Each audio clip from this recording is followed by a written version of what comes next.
बुरहानपुर में लगातार भूमाफियाओं के हौसले बुलंद होते नजर आ रहे हैं। भूमाफियाओं की नज़रें अब कब्रिस्तान में चैन से दफन लोगों की कब्रों पर नज़र गड़ाए बैठे हैं। हम बात कर रहे हैं बुरहानपुर के शिकारपुरा थाना क्षेत्र रेणुका रोड स्थित मुस्लिम कब्रिस्तान में कब्रों को जेसीबी के द्वारा तोड़ने का मामला सामने आया है, जहां अज्ञात भूमाफिया द्वारा 400 से अधिक कब्रों पर जेसीबी चलाकर आधे कब्रिस्तान को समतल कर दिया गया।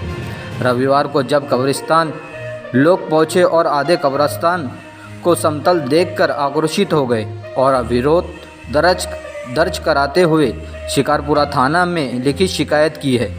जैसे कि आप वीडियो में देख सकते हैं कि किस तरीके से आधे कब्रिस्तान को जेसीबी के माध्यम से समतल कर दिया गया है और लगभग 400 से अधिक कब्रों को तोड़ा गया है। वहीं लोगों ने अपनी परिजनों की कब्रों को टूटी हुई देखकर काफ़ी आक्रोशित हो गए। कब्रिस्तान में मौजूद लोगों ने बताया कि कब्रिस्तान की ज़मीन पर कब्जा करने के लिए अज्ञात लोगों द्वारा जेसीबी चलाकर ज़मीन को समतल करने के लिए कब्रों को तोड़ा जा रहा है, जिसकी शिकायत पुलिस थाने में करने के बाद मुस्लिम समाज के लोग कार्रवाई की मांग कर रहे हैं।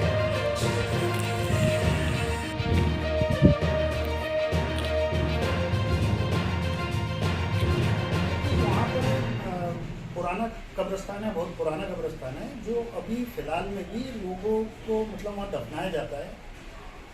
पिछले 2-3 साल में मेरे चचा, मेरे वालिद, मेरी वालिदा, मेरे भाई, पिछले ये सालों में ही इनका इंतकाल हुआ, उनको वहाँ दफनाया गया। अभी उनकी ताज़ी कब्रों को जेसीबी से पूरा प्लेन कर दिया गया। पूरा कब्रिस्तान आधा कब्रिस्तान, उसमें 2 एकड़ के करीब 2.16 डिसमिल का है वो रकबा। उसमें से आधे पर उन्होंने पूरा बुलडोजर चला दिया। ये कब पता चला आपको? ये मेरे को कल शाम का पता चला। तो क्या चाहते हैं आप? हम ये चाहते हैं साहब, इसमें लोगों की भावनाएं, मुसलमान लोगों की भावनाएं, सभी की भावनाएं हैं और वहाँ पर लोग कोई हमारा वैसे अकेले का नहीं है, सारे लोग वहाँ दफनाए जाते हैं। तो सारे लोगों की भावनाओं का सवाल है, तो प्रशासन उसके लिए कुछ करे। इसके पीछे इन लोगों की क्या मंशा है, प्रशासन ने ये जानना चाहिए कि इनके पीछे क्या मंशा है, क्या ये कौन लोग हैं और इनके पीछे क्या मंशा है जो कब्रिस्तान पूरा प्लेन कर रहे हैं। क्या नाम है आपका? महमूद खान। कौन कब्रिस्तान? ये शिकारपुरा के सामने, थाने के पास, पुराना एप्पल के जस्ट सामने। अस्पताल के सामने जी, पुराना एप्पल अस्पताल जो था शिकारपुरा में, मुस्लिम कब्रिस्तान के नाम से उसको बाउंड्री वॉल और गेट भी लगा। वक्त में भी दर्ज है। वक्त में भी दर्ज।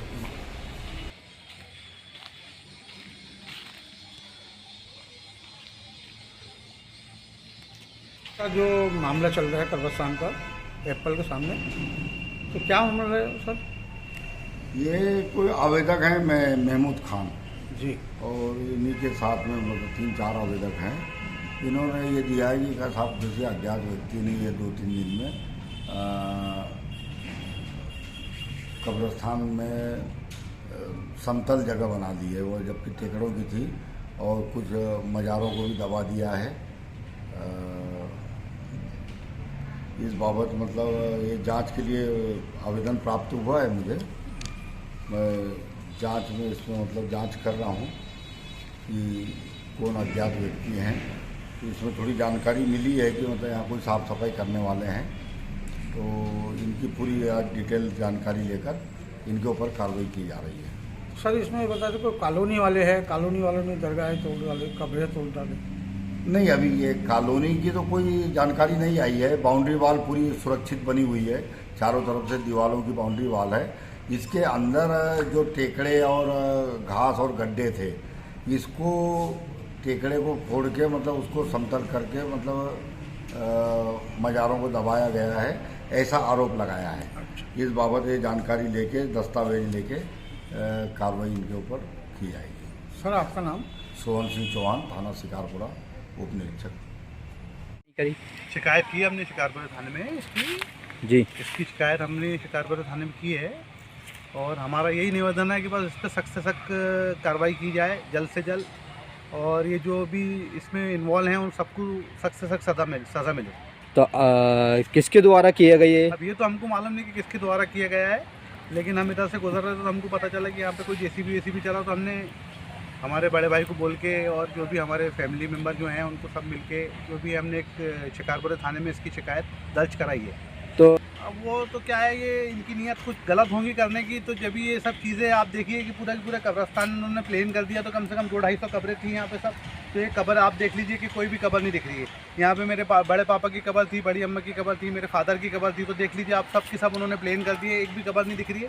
और मतलब इस पर सख्त से कार्रवाई करके फटाफट। कहने का मतलब यह है कि यहाँ मेरे वालिद साहब की कब्र है और कुछ करीब के ऊपर ही शिकारपुरा थाना है, तो प्रशासन इस बात को लेके क्यों खामोश बैठा है? तो प्रशासन की तो 24 घंटे यहाँ पर निगाह है ना, कि प्रशासन भी इसमें शायद कुछ जानता तो होगा। कब्रिस्तान के जो जिम्मेदार है उन हाँ। लोग ने क्या तो कार्रवाई ये तो अचानक काम हो गया ना। जिम्मेदार कोई यहाँ तो एक इमरजेंसी बैठे ही नहीं रहता, जब कोई मरता है तभी लोग आते हैं यहाँ पर। अब यहाँ तो अचानक हुआ ना, दूसरे दिन ही काम, ये रात हुआ हुआ है काम। ये अगर दिन में होता तो जाहिर सी बात है पूरी जमीन प्लेन दिखती है, मुर्दों के ऊपर अचानक पूरा तरीके से बिल्डोजर स्थायी रूप से घुमा दिया गया है। आप दिखाओ इधर कैमरे के ऊपर, सबको दिखाओ, पूरी तरीके से घुमा दिया गया यहाँ पर बुलडोजर। आगे क्या कार्रवाई करेगा? हम कि हमारी प्रशासन से ही निवेदन है कि इसके ऊपर जो भी जल्द हो, से जल्द कार्रवाई हो। दोषी हो, जो भी जिसमें मतलब जिनने भी करा उसको सख्त से सख्त सजा मिले। ठीक है, आपने कहाँ शिकायत लगाई है? शिकारपुरा थाने में। और बस बाकी तो हमने एसपी साहब, सीएसपी साहब सबके पास ही अगर निराकरण नहीं होता तो आगे की कार्रवाई क्या रहेगी? आगे की कार्रवाई भी हम करेंगे, फिर उसके बाद लेंगे डिसीजन जो भी है हमारे पास, मतलब है ना। फिर हाई कोर्ट है, सुप्रीम कोर्ट है, आगे की कार्रवाई भी है ना। ठीक है, अदालत ने क्या नाम है सर? दरवाजा ठकठकाने के लिए रखा है ना। मेरा नाम राहिल खान। और आप सैयद जावेद अली। आप देखिए, वमफोर्ड की जो संपत्ति है उसको भूमाफिया जिस तरीके से गायब करने का कार्य कर रहा है वो तो हमने देखा है। इसकी शिकायत कई बार कलेक्टर महोदय से भी की है, एसडीएम महोदय से भी की गई है, तहसीलदार से भी की गई है। इसके पहले आपने देखा इसकी पीछे की खबर चली थी, जो बीजेपी कार्यालय है, कार्यालय के सामने अटल स्मृति बनी है, वहाँ पर भी इसी तरीके से जेसीबी चलाया जा रहा था। और ये कब्रिस्तान जो है इस पर भी इसी तरीके से जेसीबी चलाया जा रहा है। और भूमाफिया ये कर रहे हैं कि कब्रिस्तानों के अंदर से रास्ता इस तरीके से निकाल रहे कि पीछे की कॉलोनी कट जाओ, ये साइड से रास्ता निकल जाए, और उनको तो कॉलोनी के अंदर भी फायदा हो जाए। कब्रिस्तान के अंदर जो लोग दफन है उनको भी, उनकी भी आत्मा से बराबर खेल रहे हैं। और यहाँ पे जो लोग आए हुए कब्रिस्तान के, उनकी भावना जो आहत हुई है, तो ये लोग भी ये चाहते हैं कि प्रशासन इस पर सख्त से सख्त कार्रवाई करे और जो भूमाफिया जहाँ जहाँ है पूरे शहर के अंदर उन पर भी सख्त से सख्त कार्रवाई की जाए। अच्छा लगता है ये? मुस्लिम लोग कहीं ना कहीं नहीं, मुस्लिम लोग 99% यही कर रहे हैं। उनके पास इसके अलावा और कोई काम ही नहीं है। वो ये चाह रहे हैं कि वफ की संपत्ति कहाँ मिले और कहाँ दिखे, हम उस पर कॉलोनी काटे और कालोनी नंबर 3 में से कटवा कर कॉलोनी नंबर 12 में चढ़ाया जाए, 12 में से कटवा कर 3 में चढ़ाया जाए। यहाँ का प्रशासन जो है वो इस चीज को गंभीरता से नहीं ले रहा है। जो चीज वफ की संपत्ति होने के बाद भी वफ के अध्यक्ष जो है आसिफ शेख साहब, वो भी शिकायत कर रहे हैं कि वफ की जो जगह है उस पर बाकायदा कॉलोनी कट रही है। कॉलोनी काटने के बाद में रजिस्ट्रार रजिस्ट्री भी कर देता है, और रजिस्ट्रार रजिस्ट्री करने के बाद में कलेक्टर महोदय के पास शिकायत होती है, उसके बाद भी कोई कार्रवाई नहीं हो पाती। देखभाल करने वाले वो लोगों ने ही ये देखे कि उस कब्रिस्तान के अंदर कितने सुअर घूमते हैं, उन्होंने उसका ध्यान नहीं दिए। तो आने वाले 10-20 साल के बाद वो जब कब्रिस्तान में आएंगे तो ऐसे भी हो सकता है कि उनके कब्रों के ऊपर भी आकर बाकायदा सुअर लोग बैठे।